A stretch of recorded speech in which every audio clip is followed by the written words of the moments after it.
So good morning, everyone, and welcome to the Dalles Chamber Community Affairs. Today, our guest is Oregon Representative Jeff Helfrich, and he is going to hopefully, maybe, summarize what just took place over a very long session. And it seems like an even longer session with all the things happening, flying everywhere. But he's also here to ask questions. Just one second. He's our representative and he's our voice for us. So we love that he takes time out and does this for us here, right? And we can connect to him in person.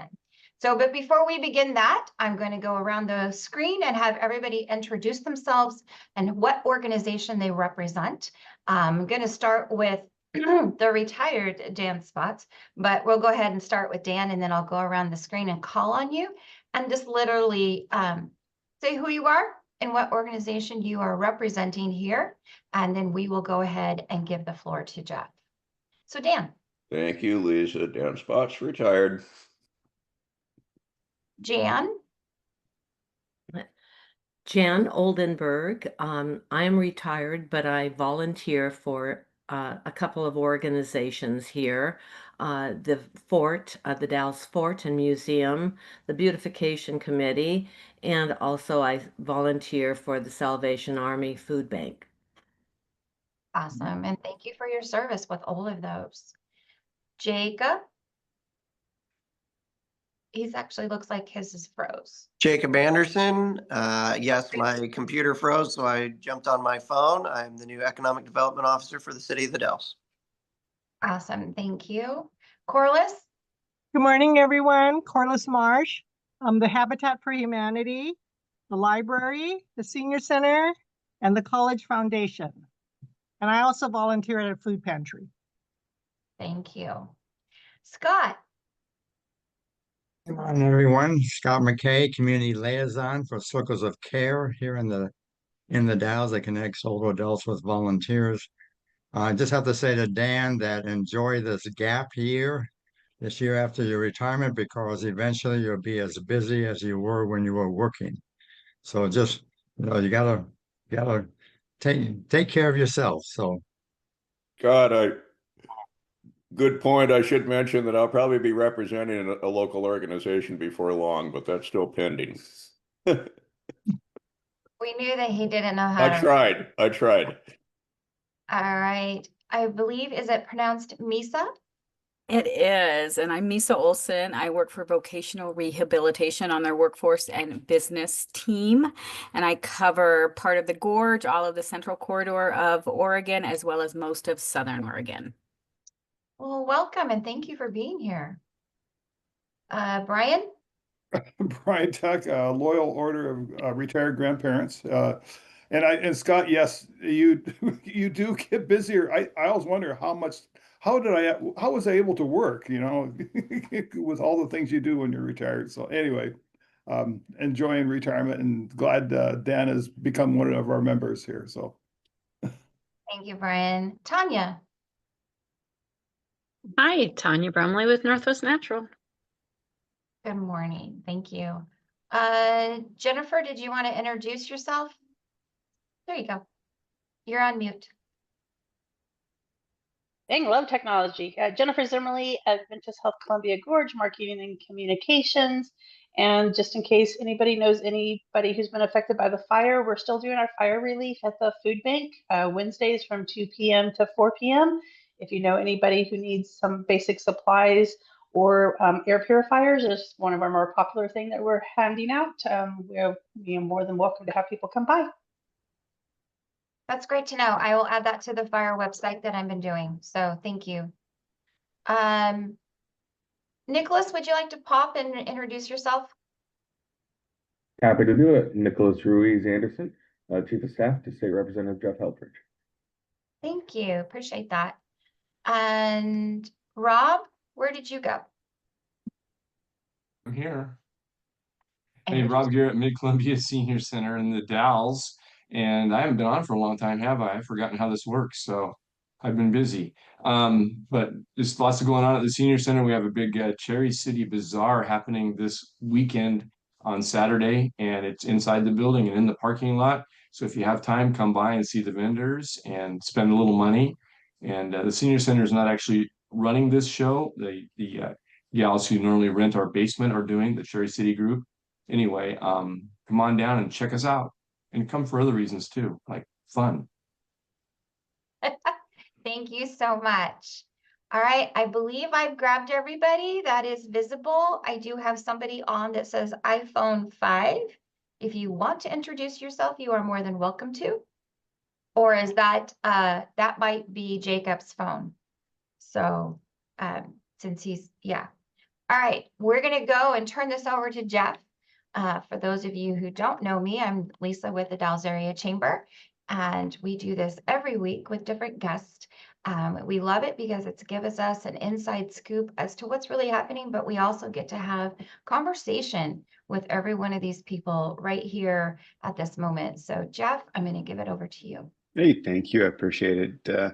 Actually, different background. I'm actually at home, which is kind of nice. It's been 6 months since January, really, being back and forth. Call it mini deployments. When I was in the military, we deploy a little bit.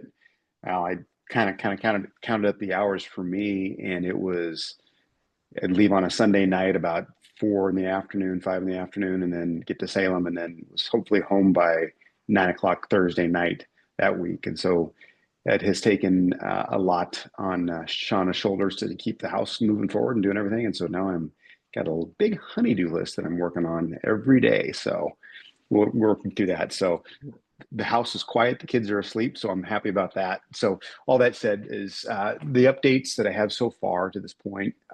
We've known the Rowena fire has been a big one, and 56, 57 structures, 90 outbuildings is a huge loss. The governor came out. I talked to the governor early on in session, or early on when that fire happened, and she was going to go do a tour. And one of the things I expressed was a issue with rebuilding, because there was a lot of affordable housing there, that those houses and the manufactured homes that were there prior to the National Scenic Area Act that came through or came in. Now there's a layering of new rules that are there. And so what I don't want to see is, hope we don't see, is housing stock get taken away because of a lot of the red tape and what's there. And my hope is that they can rebuild what was there to begin with that was in compliance at that time, but we'll see. It's a long process. I do have a tour later this morning I'll be going to go through there and see what the issues are and kind of the cleanup. Lane McGill, the sheriff, called me up during transportation meeting and says he was worried about DEQ and some other agencies not helping. And so we were able to lean into the fire marshal and DEQ to make sure that Wasco County could get the resources they needed, because they don't have the resources to do all the cleanup when it comes to asbestos and everything else that's sitting in those sites. And I know there's two issues with the water system there.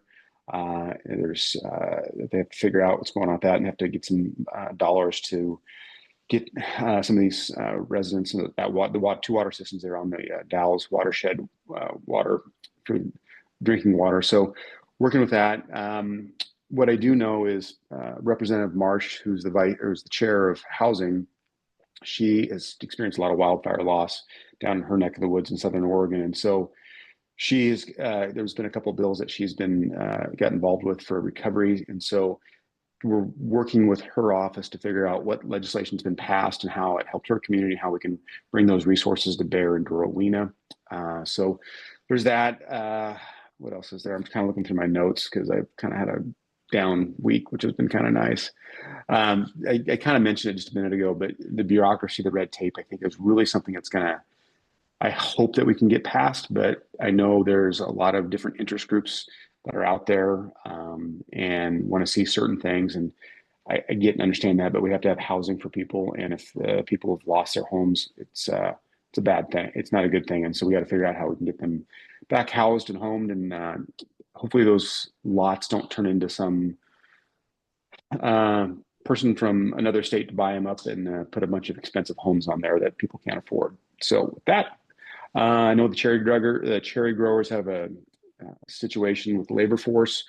That's really not at the state level. I know a couple years ago I helped with them doing a emergency declaration to get some relief on that, but there's just it's a different set of circumstances right now with the harvest season that's going on. So trying to figure out where the organizations that represent them in Salem can help weigh into that. That's, you know, the federal level to see where we can get those things. There's a lot of things that had happened with the market, and so see what goes on with that. Let's see, end of session wrap up. Here we go. So from our last meeting, I was able to secure $105 million for the Hood River White Salmon Bridge replacement. That'll be over the next 3 biennium, $45 million. That'll come this biennium. The second biennium will be 30 million, and then the final biennium will be another 30 million, which will make our match with the state of Oregon, or excuse me, the state of Washington. They were able to get theirs re-upped for that. Senator King, we sent a joint press release with that. So that was one of the big focuses for me, was to get that bridge funded, because everything else was falling into place. So that was a big thing. Then it's not directly related to the Dalles, but it is part of the district. Gresham is part of my district when it goes to the west side. There was able to secure $8 million for the Gresham Fire Station and invest in public safety, which was a big thing, because it's those, like Gresham Fire and other agencies came out to Rowena to help with the structures. And so those are those interagency agreements that they have, mutual aid agreements they have, really are a big thing. And so if we have those fire stations up and ready to go, and they can shift resources around, which is good. They got another $1 million was for the McCord Creek power line relocation project. Back in 2017, when the Eagle Creek fire happened, they were looking at making, not just having power lines out of the gorge, if you will, so you don't see them, but put them underground, for one, for fire reasons, two, for line of sight issues. And so the Cascade Locks put those lines underground there at McCord Creek.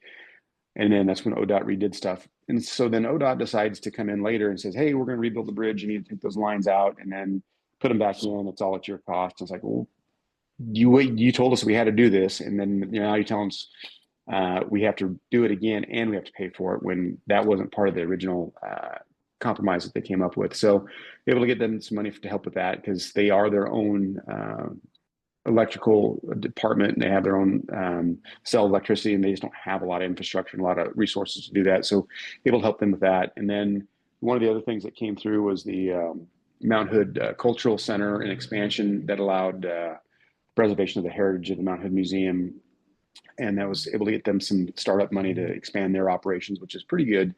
It's a pretty neat little little museum that they have up there in Mount Hood. So there's that. So transportation, that kind of fell apart. It took a long time to get there, and the citizens really said they didn't want to have, $14.7 billion tax package. And so I do drive an EV. We have to pay our fair share, I believe, but how we have to get there. And so my gut tells me there's going to be a special session. There's going to be probably a lot of work groups going on sooner than later. I think we'll let the kind of dust settle a little bit, see where things are going on. The House Republicans did have a solution where you didn't have to do a bunch of layoffs, but it's just there's this battling back and forth. And so we could have had something, I think, May really looked at and really dug into that. It just didn't happen, ran out of time. It just, people can't afford any more taxes right now. We're watching that. So working on that. That was a lot to digest at the end. I was at the table to have those conversations. I'm always going to be at the table to have conversations, but it was a lot of money. It was just a ton of money over the next, 10 years. So they went down to a 3-cent tax, and I just didn't pan out either. So with that said, that's kind of the wrap up of session. And for me, what I need to see, or what I want to talk about, Nick is on here too, is the ability to see what and who has ideas, what we can start looking for the short session. I do have 2 priority bills for short session, and then can work with the committee members to figure out what bills we can kind of work on. Will be at committee level. But that's kind of what's going to happen now, is listening to her to get some things figured out, how we're going to move forward, not just with transportation, but what's coming in 26. So with that, Nicholas, did I miss anything? Not that I can think of.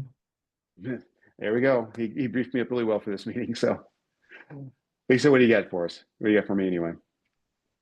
I'm thinking, I know that the tourism, both of those failed, the initiatives to change the lodging tax. So I didn't know if that had any conversation where you were. I mean, are we expecting some more later? Just worded differently? So you're talking about where they're going to take TRT dollars and put this for infrastructure through. I know it was, I believe it was Representative Javity had that, and it's kind of an interesting. Huh? That's just pretty interesting to how that has been set up and what those splits are. And I'm going to be very frank, I don't know the ins and outs of that, where that's at and how that helps. I do know that when you have tourism, you have influx of people that aren't paying for the services that are being used, and the regular residents are paying for those. And so we have to figure out an offset for that. There's some other ideas out there, but I don't know where those land again in Yeah. this session. Presently, it's at a 70-30, so 70% goes to tourism, which also includes building structures, organizations, but also is definitely for advertising, marketing, and promotion. 30% goes straight to the municipality that has the infrastructure that is like either city or county. So 30% goes back to the city for safety, roads, and all of those different parts and pieces. They were trying to change that and flip it. So only 30% or 40% went to marketing and 70% went to the municipality. There's lots of ins and pros and different things on that piece of it, because tourism has now established itself as an economic driver in a lot of these communities. And if you stop promoting it aggressively, we won't have that income that's coming into communities.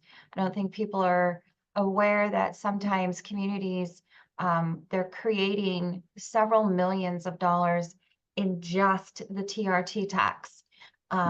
And that means and implies that they're also spending millions of dollars within the community for lodging, supporting staffing, and all the restaurants, the retail, and all those things that go with it, and the attractions. So it has become a discussion. My gut is that before it's always had a bucket, but that bucket has grown, and now everybody's looking at that bucket. Yeah, so it's more dollars. And that bucket has grown due to the efforts of many tourism DMOs and visitor centers, making sure that we are marketing out and bringing those in. Our city is different, just so you know, and so is Cascade Locks. We are the two in our region that don't have that 70-30 split. Both of our communities established that TRT before Oregon did. And so I've always, our chamber is a visitor center and the contractor for marketing. And in the past, we were at 20 to 25% for marketing, and then the city distributed to different organizations and to infrastructure. So we've been the opposite of that split for the umpteen 20 years that we've been doing this from here. So on one hand, I was like, well, our city's been doing it the other way already. But it does affect some of those other cities that are truly trying to snatch and get the visitor, because it's a competitive world. The city restructured it a little bit differently this year, so I'm actually receiving 30% of the budget for marketing, visitor center, and efforts. And they're taking that 70% and redistributing it differently to support infrastructure and some other organizations. Some of our attractions receive dollars and all of those different parts and pieces. So it was interesting to watch it, how it progressed and where it went, and how people felt about it in the House and the Senate. But I have a gut feeling it's not done. I have a feeling. You're right. It's not going to be done. I'm just kind of being gentle with one of my colleagues because that was his idea. And that there was a lot of opposition to that, and the Lodging Association came out really strong against it. Yeah. And there's got to be some middle ground. But once people see that big bucket of money and how can we spend it, we have to do better as a state when it comes to economic development and opportunities, because we've seen Intel is going to lay over 500 people off here in Oregon. You just saw Gen Weld; they're going to relocate their operations outside of the state of Oregon. You've had over 10,000 jobs that have left when it comes to manufacturing, and so if you look at California and the .com industry, where they built money or built a investment economic driving engine basically out of sand, and then it went away. Tourism can go away too, because if people want money to spend, it goes there. And so we got to get back to being a business friendly state. And we're talking about tourism, and I'm going to pivot just away from this tourism just for a minute, but we're going to talk about recreational liability. And there was recreational liability in the House. I was a chief co-sponsor on that bill, and then moved it to the Senate. It sat on the Senate president's desk, which irritated me. I think he was trying to hold that hostage for some other stuff, which was unfortunate. But what people don't understand is our recreational engine in Oregon is $17 billion a year. It's not a biennium, a year. And so you talk about these buckets of money you just mentioned and the jobs that those create. And I will use the district because I joke when I'm in, I talk about when I have my other colleagues around the aisle, I've got the most beautiful district in the state. I truly believe that, with the Columbia Gorge, Multnomah Falls, but we have Mount Hood. And everybody talks about Senator Bonham will always talk about, well, Senate District 26 is the most beautiful. And I will quip back and say, yeah, because they're taking pictures of Mount Hood, because you've got 3 ski resorts up there. You've got Ski Bowl, Mount Hood Meadows, and Timberline Lodge. And Mount Hood Meadows is one of the largest employers in Hood River County, 12,000 at 1,200, and then 300 to 400 during the summer season. But those are just those small and those big companies that you would see skiing when it comes to that recreational liability. But also it talks about, people that want to do mountain biking tours, all these things that require these waivers to be signed. When it came to the I can't remember the case back in 15, it was out of Mount Bachelor, but Bagby, it was a Bagby decision. And so with all those things, right now you can get sued for anything, and everybody gets their day in court, where need to have its gross liability, which is the easiest way to explain it is if you don't do your standard routine maintenance of, say, a lift going up and the lift chair falls down, extreme example, then that's gross negligence.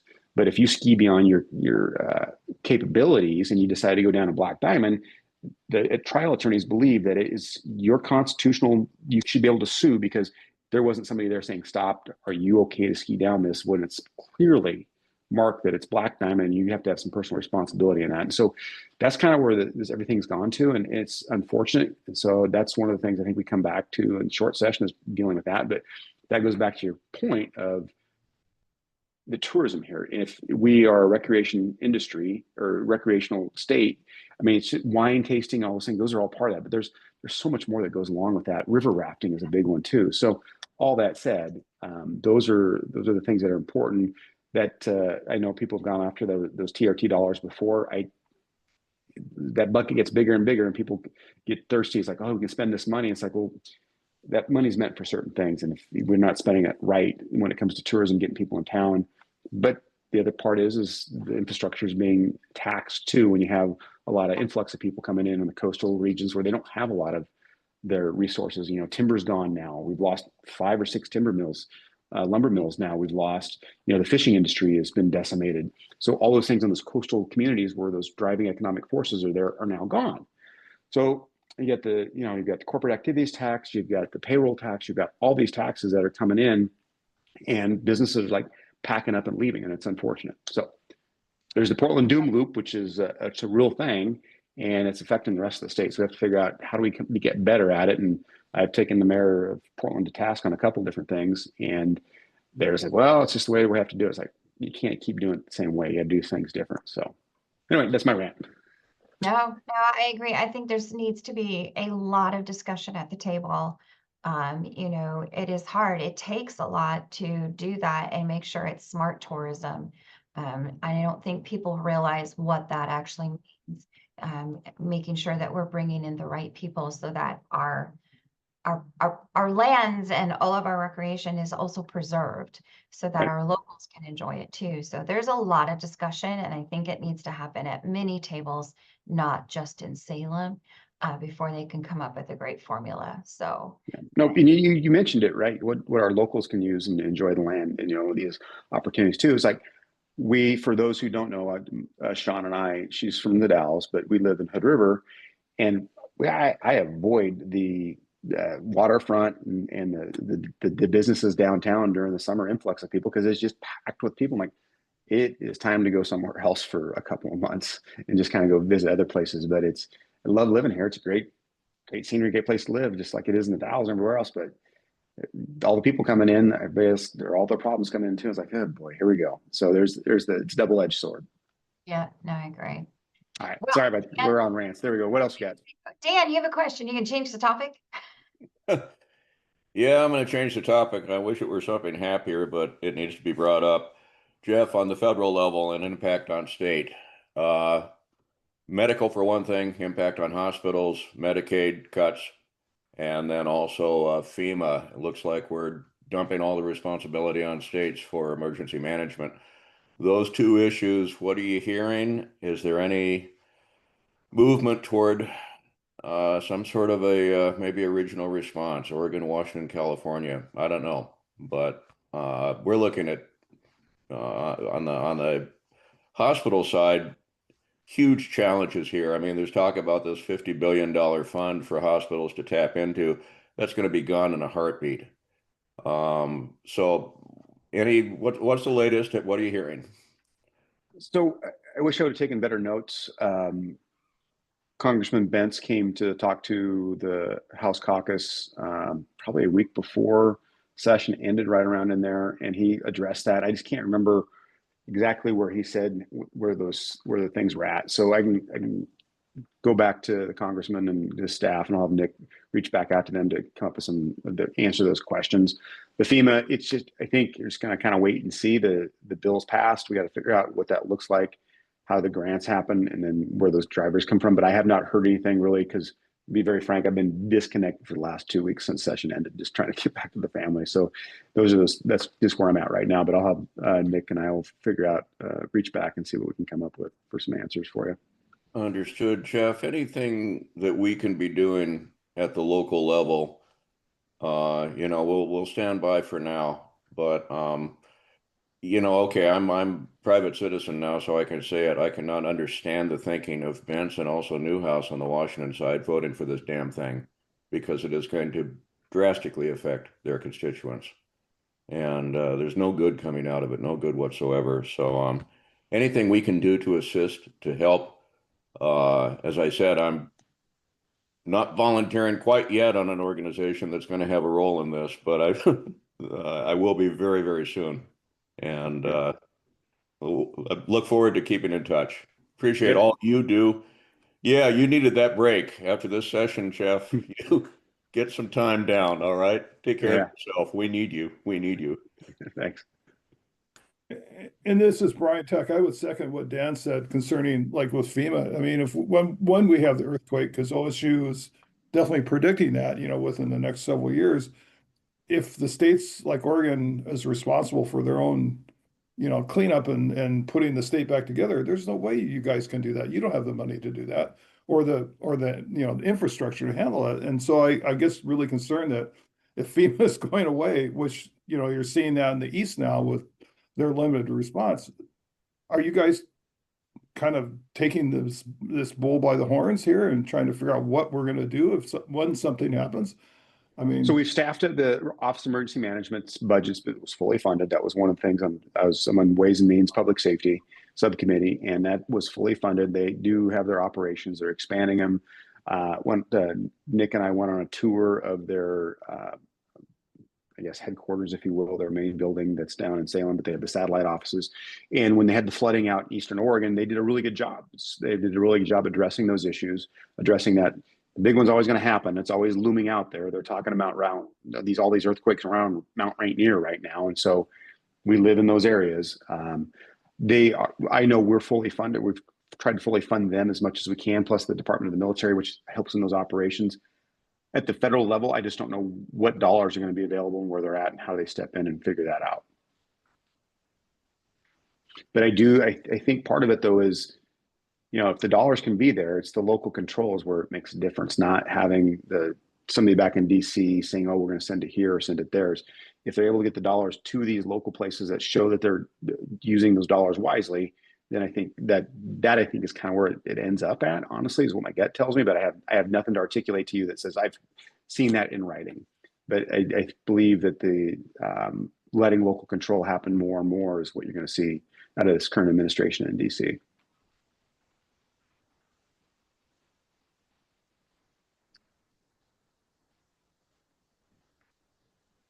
On another topic, Jeff, can you talk a little bit about Senate Bill 426? This is the one that allows workers to sue the property owners and contractors for unpaid work. So this is joint and several liability. Yeah, that was not a good one. There's for unpaid wages, right? Which we're Yeah. talking about. Yeah.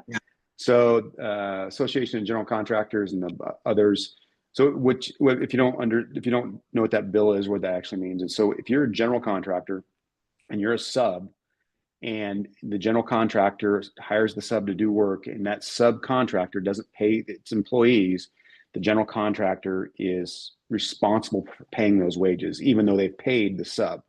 And the sub maybe walked away. And so that even goes to property owners. I was talking to the Oregon Association of Home Builders, and so if I'm acting as the general contractor and I hire a sub and that sub doesn't pay his workers, and he keeps the money and leaves, I don't have the ability to get, I have to pay his work, I have to pay the workers too, kind of double pay. And so that's what they wanted to do. And I didn't agree with that bill at all. It went away. So I'm not sure. I think it passed. Nick, did that one pass or no? Did that one stay? It passed, Okay. and that's why. So if we talk about affordable housing and trying to be able to build housing, but then when the owner or homeowner is now jointly and severably liable, it Right. just increases the cost because you have to take into consideration that risk. That was, I think, Nick, correct me if I'm wrong, but that was part of the construction trades union talking about, they were using workers. They were basically saying it was sex trafficking and everything, or these human trafficking type things. And that's where they were saying that was wage theft. And the carpenters unions, who it was, they really hit me up hard to support that bill. I'm like, I can't do that. And so it was a union bill, a private union bill is kind of where that came from. I think there's an issue, but you've already have remedies in place through the state to get that taken care of. And this was just another bill that they're able to get done. And you are right, it does affect the ability to have affordable housing, because basically have to have a higher bond when it comes to your bonding and insurance to be able to get the project done. And then once everybody's paid and the bond gets taken away, but until then, you're kind of left out there. You're paying money on that bond and that extra insurance that you're trying to carry over. Yeah, so the other one is House Bill 2688, and this is extending the prevailing wage to materials. So the one I think about this on is like the Hood River Bridge. We just got 105 million, but then you pass something that all of your downstream material suppliers are now going to have to pay prevailing wage on, creating that steel and everything else. And that's millions and millions of dollars of increased costs. Yes, free market is kind of a thing that you need to keep going if you keep having these prevailing wages. The PLAs are a big one. I know it's a huge one on the I-5 bridge, and I didn't support it. You got to be able to get, buying America is one thing, but prevailing wage to pay for these things to continue that, because you may think it puts somebody at a disadvantage here in Oregon when you can go to another state, say Idaho, get the same material for less dollars.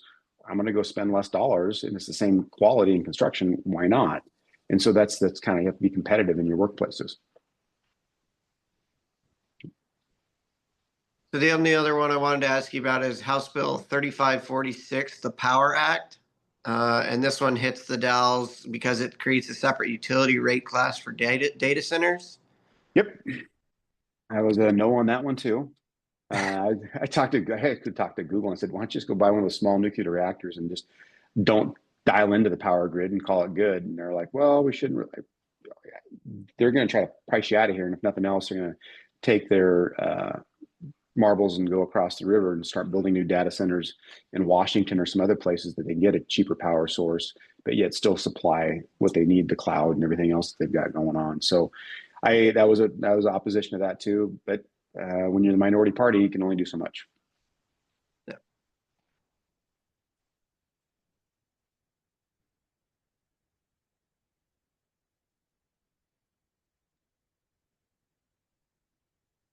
Any other questions?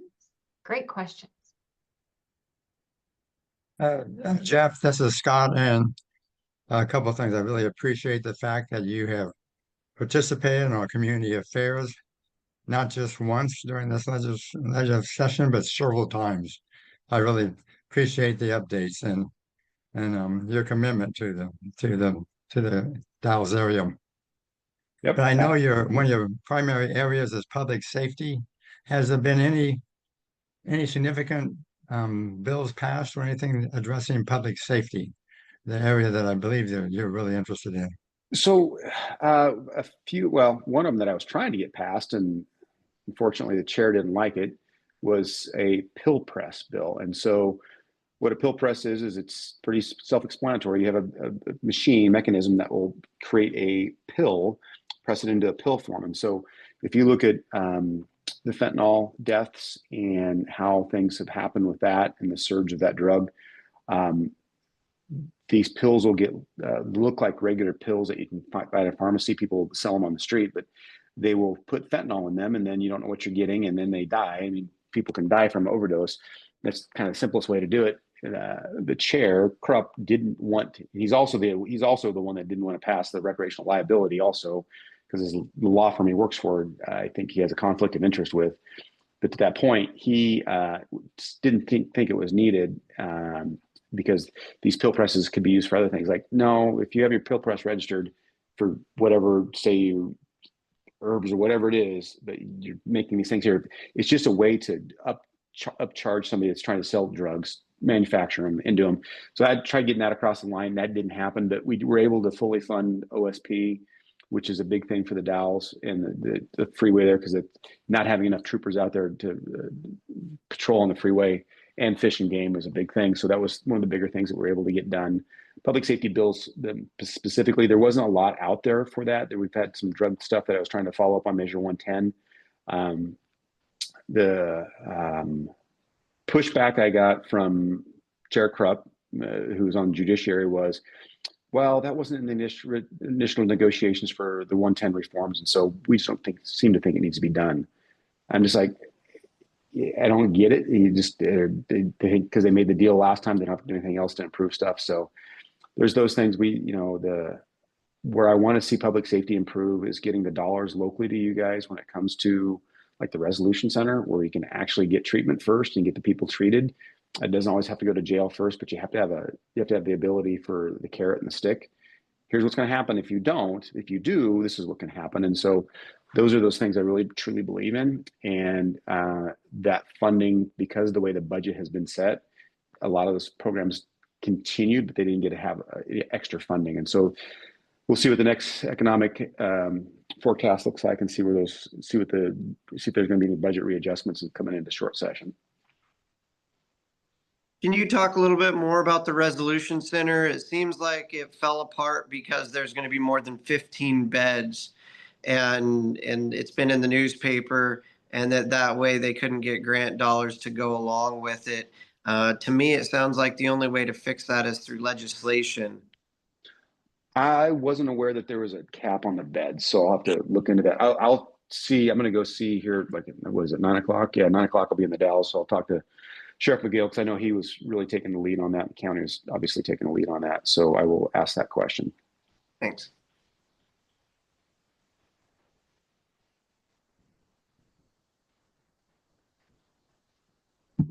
Any other questions? This is your opportunity. We've got Jeff narrowed right here. Jeff, can you talk a little bit about the plans with the state wildfire hazard map? I mean, it got repealed. Hopefully the insurance companies aren't still going to use the information that was originally put together. But where do you see that going? I see that it was a step, even though that we all know this, the insurance companies have their own maps, that when the state came out with their map, that just gave them what I would say gave them the ability to say, oh, you're in this area here and recognized by the state. They're poorly drawn, poorly done. We repealed that, but we also were able to wildland firefighting or fire funding. There's these thing called Zin, which is these little packets of nicotine. It's not quite chewing tobacco, but it's got nicotine in it. And so that is actually one of the taxes that we supported, tax that because they actually wanted it taxed because they didn't want the flavor. There's a whole thing behind it. Anyway, they taxed those containers, the tins or whatever you want to call them. And so that's going to help the wildland firefighting. So that gives them dollars.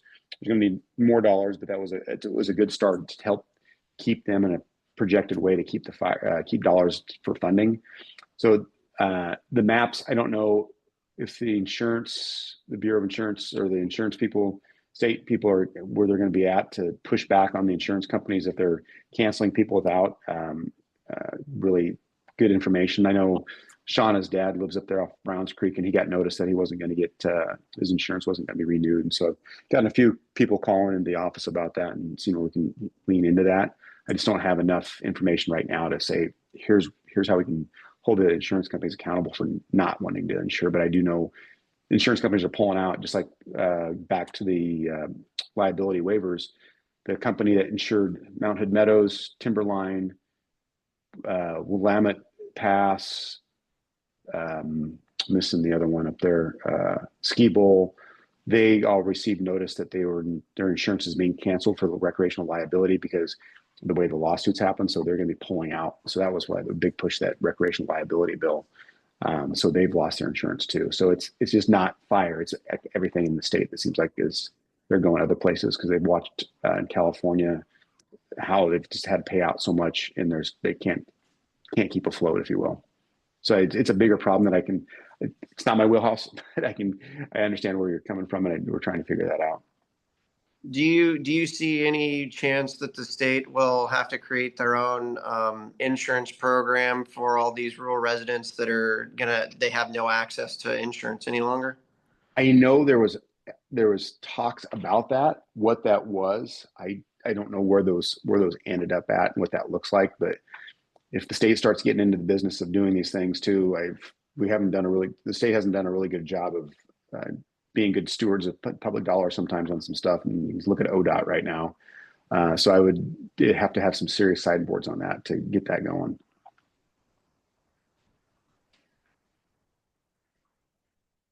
Thank you, Jeff. Yep. How do you see the situation with ODOT playing out with their cuts and all that? So looking at what the cuts were at, our district doesn't get affected to it, the maintenance and stuff. But I think when we're talking about ODOT, what is the responsibility? And I said it, I had a preamble, and it's not in any of the documents. I don't think it's even in their mission statement, but it needs to be in the bill when we pass whatever ODOT bill is. The first priority is preservation and maintenance of existing infrastructure. That has to be the first priority of ODOT, and making sure the pavement's good, and it has to meet, there's thresholds in which bridges and roadways should be in what they call good condition. And I think it's at least 60% of bridges and 60% of pavement needs to be considered in good condition to meet these standards and bring it forward. And so I see us coming back and maybe a small tax, maybe reorganizing what ODOT looks like. There needs to be accountability within ODOT. That accountability starts at the top. It didn't seem like there's much sense of urgency, and I'm not going to beat up the director. He got changed out, but in watching how they did business, it was really disjointed, and there wasn't a lot of communication, it looked like, just what I saw. But I have a different leadership style than some other people do, and so There needs to be more coordination. I think they need to remove rail out of the ODOT and put that as a separate building portion of transportation. Doesn't need to be in there. But the biggest thing is the major projects. You have to have these engineers that are doing these major projects sitting in the same room. They can't be remote. They can't just get together once or twice a month for a meeting. They have to be able to communicate and be in the same building at least 3 or 4 days a week. And those are those things that I see as issues. One of the things that I came up with for ODOT, and DEQ lost their mind about, employee unions lost their minds about it, was California's done away with it, Washington's done away with it, but the DEQ test stations, California and Washington have done away with those because all the new vehicles on the road have met the new standard when it comes to pollution. And so I put a bill out forward that would have generated about $25 million for the Portland metro area, that they would have done away with the DEQ test stations, but those dollars, that $25 fee, instead of waiting on a Saturday, Sunday and taking time off, would have been a road user fee. To then they could bond and then take that 25 million, bond that out over X amount of biennium, and be able to take care of the roads and take care of those major projects where we in Hood River, we in the Dalles or wherever else aren't paying for the Portland infrastructure. It's the people actually using that infrastructure was there. And so those are those things I think we need to really look at. It's, the unions were upset because there's about 80 people that work for DEQ would have lost jobs. Well, they wouldn't have lost jobs. They would have been relocated into different jobs with either within ODOT or other opportunities to work somewhere else. And so they kept going off of me, all these tangents and stuff. It's like, look, if California and Washington got rid of their programs, why do we need to be special and keep ours where it's not doing us any good? Because I think there's only, if I remember the statistics correctly, it was like less than 6% of vehicles fail the DEQ emissions, and those vehicles are getting phased out because they're just getting older and they don't get fixed. And so those are just going away. And so they came back, well, they do safety inspections. They don't do safety inspections on these vehicles. They just do the emissions and they move them through. So, but to answer the question, short answer to your question, I see a special session happening. Then I see that there will be a opportunity to really look like what ODOT's going to look like and reimagine it, because it's gotten so big that they've lost a lot of command and control, if you will, of what goes on, the day-to-day operations at the executive level compared to what's going on down here. And you talk to the ODOT people here in the field, they're like, hey, they're wasting money here, they're wasting money there, they shouldn't do it this way, they should do it a different way. And they're not getting it, for whatever reason, that feedback at the people that are actually doing the job that can sit there and say, this I can save money, is not getting pushed up to the executive level to make that decision. Well, and I guess you got to wonder, I mean, all the news feeds are, ODOT self, collapsing in on itself. They're laying all these people off. I mean, you wonder, I mean, how did we get here if they were having so much trouble? And I'm sure if they were, it had to be several years. It's been building. Well, suddenly now this thing implodes. I mean, I guess I'm kind of, as a taxpayer going, what the heck's going on? I mean, why are they suddenly now after all this time? Well, yeah, because the sky's falling. We're gonna because we didn't get the $14.8 billion or $14.7 billion tax package over the next 10 years, which would have been the fee increases for your title registration. Even learner's permit would have went from like $25 to like $90 for a learner's permit, and just CDL driver's license testing from the $75 range, it would go up to like $520 is what, if I remember the numbers right. And so there was all these fee increases, and in the legislation, they wanted to put indexing in with gas prices and all these things. It's like, wait a minute, we're the legislative body. I don't want to have rulemaking take over when you can raise prices or we can keep raising prices without having any accountability with it. And there were some things like at the RUC, which is where you could save money on diesel. And the RUC is where they bring in this is in the weeds, but where you bring in fuel. The fuel, when you buy gas, it's already taxed when it goes into when it's brought in from out of state and put into the bulk holding stations. It's already taxed there. So when it goes to the retailer doesn't pay the tax out. That's with gas. Diesel is taxed differently, and that diesel's taxed differently when it sits at the retailers have to pay that tax. They collect that tax and send it back to the state. So that was one of the fixes that we're going to do, which would have saved money. And then the other part is the truckers have their weight mile is out of whack where they were looking at it. When I say it's not, they had to be a percentage with what light users are using and heavy users are using. The heavy users, the people that are transporting goods across the state, getting goods and services to groceries, to the grocery stores or wherever it's at, were paying more than they were supposed to pay. And so they have to reallocate that. Well, they just thought that they could just keep the trucks paying the higher rate and bring the gas prices up higher, so it kept it in balance, so they wouldn't lose any revenue. It's like, you know, they've already overpaid them. There's already a lawsuit out there with the Oregon Truckers Association. They've overpaid. And so this is kind of how this mismanagement's just kind of happened. And I don't think there was nothing intentional. It's just one thing happens here, another thing happens there. Then all of a sudden, this perfect storm happens, and then here's where we're at. You know, the 2017 transportation package, which I wasn't there for in 17, but there's a lot of promises made, but there wasn't the money behind it to get it done. The Rose Quarter has been a big, huge thing. When they want to cap Rose Quarter, put a big lid over it, and they didn't finish it out. There's that choke point that sits there when you come down the freeway. It goes from 3 lanes and 4 lanes to 3 lanes, and then 2 lanes, and then it spreads back out once you get across the Markham Bridge and stuff. Those are projects that they didn't finish. They should have. And so those are those things the truckers are mad about, because when you sit there and idle, you're, you know, polluting the air, but also you're wasting diesel, and it's costing more to sit in traffic for an hour, and you're paying more for fuel, you're paying more for a driver. And so all the goods and services prices go up. So that's what happened with a lot of this stuff. They just didn't finish these projects like they were supposed to. I know it's a long rant. You got me going on something. So it was a little early in the morning, talk ODOT stuff. Now I'm all in. So. I'd just like to say, Jeff, congratulations and thank you for all your hard work on the Hood River Bridge. Getting 105 million for our region will go a very long ways to working with the feds to get the rest of the money that we need. So thank you so much for that.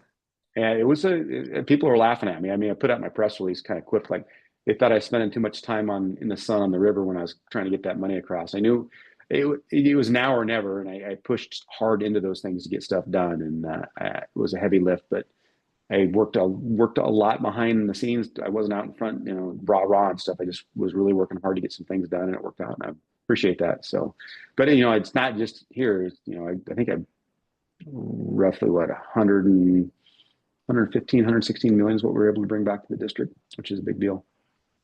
It is. Thank you. So 114, sorry, I misquoted that. Got a couple extra million in there, so. yeah, just a couple. So any other questions? What a great discussion. And Jeff, thank you so much for your time. I'm glad you're back home and you get to take a moment and enjoy your own 4 walls there. So yeah. Yes, I can only imagine. No, I can't. I can't even imagine being in, no, that's a long time to be in Salem doing what you do. So thank you so much. Thank you for being our voice. Hey, you're welcome. Appreciate that. All right, thank you. Yeah, everybody, let's just have an amazing day. Check out what's going on and make sure, my famous phrase, support local. Otherwise, we don't have one. So there you go. And I'll talk to you guys next week. We will find a speaker for next week. Don't worry. Thanks, guys. Take care. All right, Have a good summer. All right. Thank bye. you, Jeff. Yep.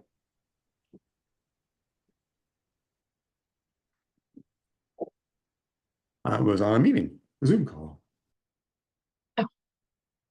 Still talking. Have a good day, Jan.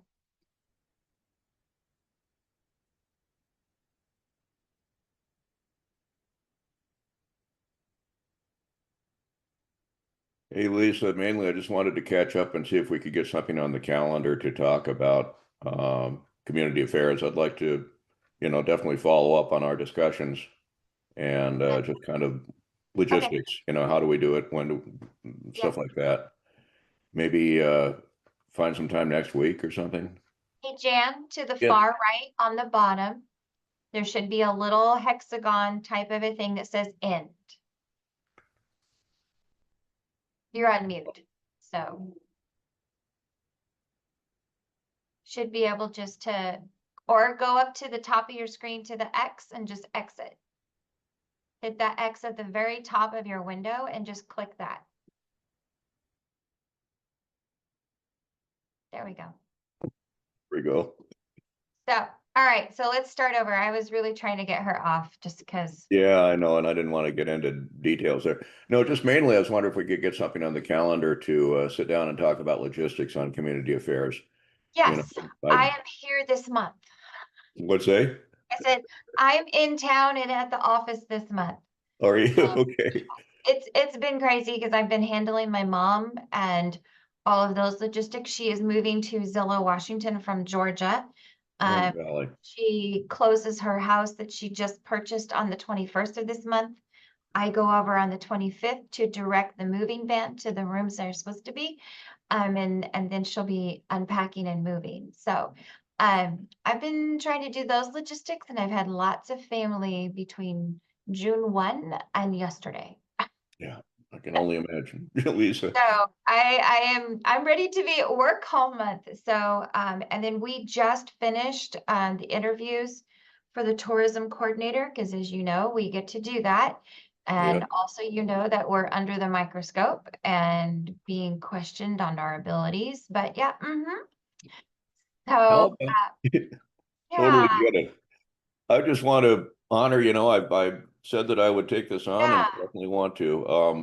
How What do you about if you send me some times and dates that work for you?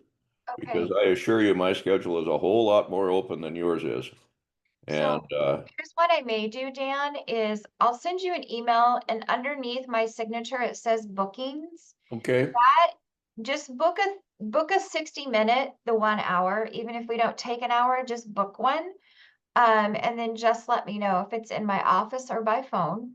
okay, And then because that will have, I'll send it to you. I'll double check my calendar, make sure everything's out of office that I need, because that will show you all the gaps that I have okay, in my appointments, and it builds me buffers automatically before and after so that I'm not back to back. great, Because I have a great. tendency to do that. It's like, oh, that box is open, let's just fill it. And then I realize, oh, I didn't leave myself any time today. Okay. Let's do So that, Lisa. That's yeah, perfect. I'll send that to you, and then I'm gonna do an all-call email like I've done in the past that we have openings. But there again, July sometimes has always been our struggle because August, we have big events. So people are coming back into town for the car show, for the Wasco Fair, and then a few other things. But July seems to be, as soon as the 4th hits, people tend to, that's the month they go and do. So they have some time during the summer. But I'll do an all call, see if anybody wants to fill those gaps. We have a couple ideas and then, but I'll send you my calendar in just a little bit. And then we could go from there. And we have really good candidates for the tourism coordinator, or tourism director. So, yep. And you're on mute again. I was muted. I saw the job announcement. I'm glad that's moving forward, and that's really good to hear, Lisa. Yeah, Thank you. I was very impressed with who applied.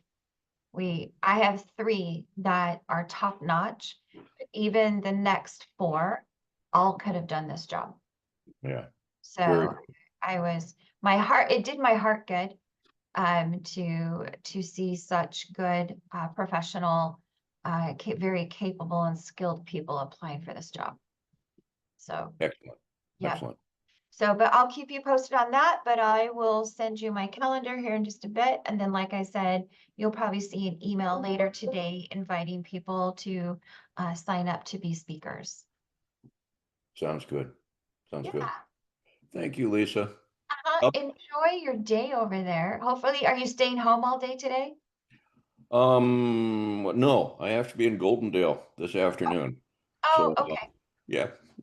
But Well, go other have than fun. that, no, I'm just doing some stuff around the house. That to-do list, right?